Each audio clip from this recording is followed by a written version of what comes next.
नमस्कार दोस्तों, हम इस वक्त हैं जंतर मंतर पर और यहाँ पे एक धरना चल रहा है, प्रेफुल पीसफुल प्रोटेस्ट। हमारे साथ कुछ साथी हैं, आइए इनसे बात करते हैं। पास्टर्स हैं जो इस मुद्दे से जुड़े हुए हैं, इनसे जानते हैं कि क्या है इनकी डिमांड और यहाँ पे ये क्यों है। नमस्कार सर, क्या नाम है सर आपका? मेरा रेवरेंड सुनील मसीह, पास्टर सुनील मसीह। मैंने BRS CRPF से लिया है और अपने भारत देश का स्वतंत्र मैं पास्टर हूँ और सेवा करना चाहता हूँ भारत देश में। और मैं दिल्ली से, उत्तम नगर से हूँ और मैं बताना चाहता हूँ हम यहाँ प्रोटेस्ट कर रहे हैं क्योंकि संविधान में हर एक को जीने का हक है और हम क्रिश्चियन समाज से आते हैं। हमें बहुत सताव हो रहा है भारत देश के अंदर, जगह जगह चर्च तोड़े जा रहे हैं और हम पर झूठा इल्ज़ाम लगाया जाता है कि ये धर्म परिवर्तन कर रहे हैं, जबकि हम धर्म परिवर्तन नहीं, मन परिवर्तन करते हैं। धर्म परिवर्तन कोई चीज़ नहीं होती, मानवता ही धर्म है। और मैं आपको बताना चाहता हूँ, सत्य को जानो, सत्य तुम्हें स्वतंत्र करेगा। अभी तक हम भारत में स्वतंत्र थे, लेकिन कुछ दिनों से इस सरकार के अंदर, इस भारत देश के अंदर बहुत सताव आ गया है, जिसपे कि हमारे भारत सरकार को, हमारे प्रधानमंत्री को, हमारे राष्ट्रपति को, हमारे होम मिनिस्टर्स को, हमारे चीफ मिनिस्टर को ध्यान देना चाहिए क्रिश्चियन समाज के ऊपर कि हमें जीने का, स्वतंत्र रहने का हक है। और मैं चाहता हूँ कि हमें जीने दिया जाए क्योंकि हम भारत के स्वतंत्र सेनानी हैं। और मैं CRPF से BRS लेके इसलिए आया हूँ और मुझे ये सताव देखकर बड़ा दुख है कि हमारे पादरी लोगों को आज जेल भेज दिया गया है।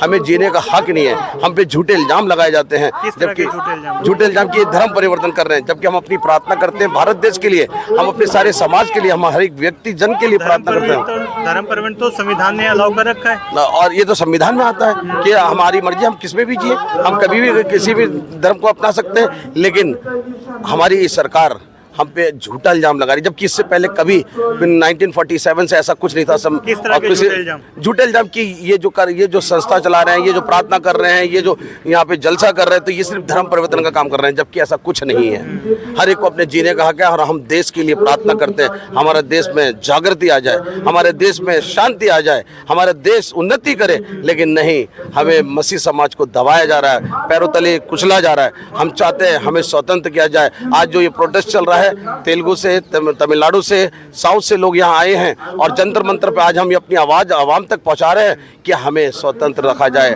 क्योंकि हम भारत देश के स्वतंत्र जो लोग यहाँ पर हैं वो मैं देख पा रहा हूँ, पूरे देश के अलग अलग राज्यों से लोग आए हैं।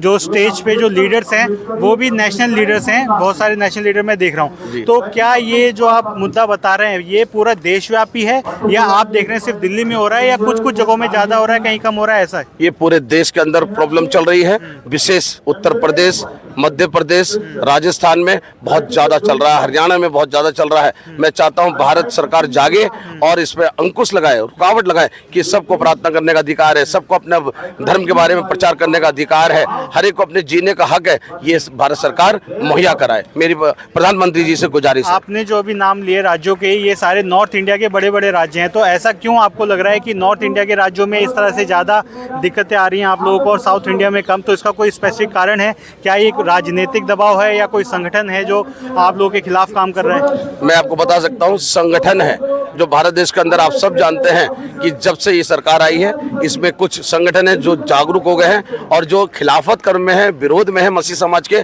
जबकि मसीह समाज उनके लिए हमेशा ऑलवेज प्रेयर करता है, परमेश्वर इन्हें बुद्धि दे, सद्बुद्धि दे, ताकि हम सब प्रेम के साथ इस धरती पर एक साथ रहें।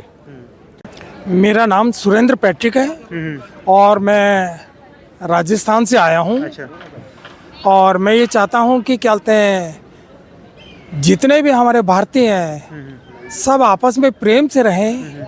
इस देश में पैदा हुए, इस देश में पले बड़े हुए और इसी देश में की मिट्टी में मिल जाएंगे। तो हमें ये ऐसा कैसा भेदभाव आ गया है, ये प्रेम भाव क्यों हट गया है, ये नफरत क्यों आ गई है, क्यों जातिवाद, वर्ण व्यवस्था और क्या कहते हैं इंसानों को आपस में बांट दिया गया है, ऐसा क्यों किया गया है? बड़ा अफसोस होता है जब से एक विशेष सरकार इस देश में आई है और उसके द्वारा उन असामाजिक तत्वों को प्रोत्साहन दिया जा रहा है। गली गली से उठकर जो हम क्रिश्चियन समाज के पादरी हैं और उनको जिस तरीके से सताया जा रहा है, एक झूठा एलिगेशन लगाया जाता है कि आप धर्म परिवर्तन करते हैं। मैं उनसे पूछना चाहता हूं कि कौन सा धर्म परिवर्तन हुआ है। आज की तारीख में भी 2.3% इस देश में नागरिक है। और यदि कुछ होंगे भी तो उसमें क्या दिक्कत है? उनकी मन की भावना है, उनको मन की आज़ादी है कि वो अपना धर्म परिवर्तन करना चाहे या कुछ भी करना चाहे। ये कौन होते हैं कि उनकी सांस लेने के पे भी अपना अधिकार जमाएं? ये बड़ा अफसोस होता है।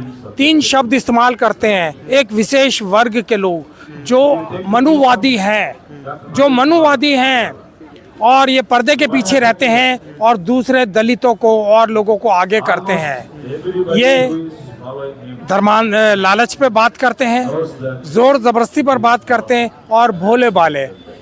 आज के युग में सब बालिग हैं, कोई भोला भाला नहीं है, किसी के साथ कोई जोर जबरदस्ती नहीं कर सकता, कोई लालच किसी को नहीं दे सकता। मैं खुला चैलेंज करता हूँ कि आप मुझे दीजिए कितना लालच देते हैं और उसके बाद भी मैं अपना धर्म परिवर्तन नहीं करूँगा, क्योंकि मेरी आस्था मेरे जीवित परमेश्वर में है। मैं उस परमेश्वर में जीता हूँ और आखिरी सांस तक जीऊँगा। जहाँ तक नफरत की बात है, आज नफरत जो है एक 10% लोगों ने 90% लोगों को गुलाम बना लिया है। मनुवाद की आड़ में दलितों को, आदिवासियों को, सिखों को, जैनियों को, मुस्लिम्स को, क्रिश्चियंस को, सरना को, लिंगायत को, इन सब को गुलाम बना लिया है। मैं अपने देश में आज़ाद होते हुए भी गुलाम हूँ।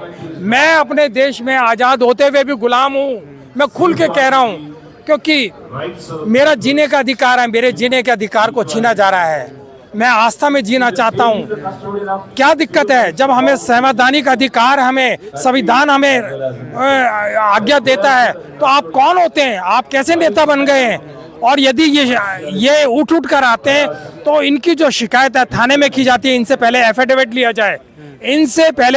लिया जाए कि ये जो बोल रहे हैं ये सच बोल रहे हैं, और इनका एफिडेविट और इनके नाम सब कुछ दर्ज किया जाए और उसके बाद इनकी रिपोर्ट दर्ज की जाए। Thank you sir, thank you.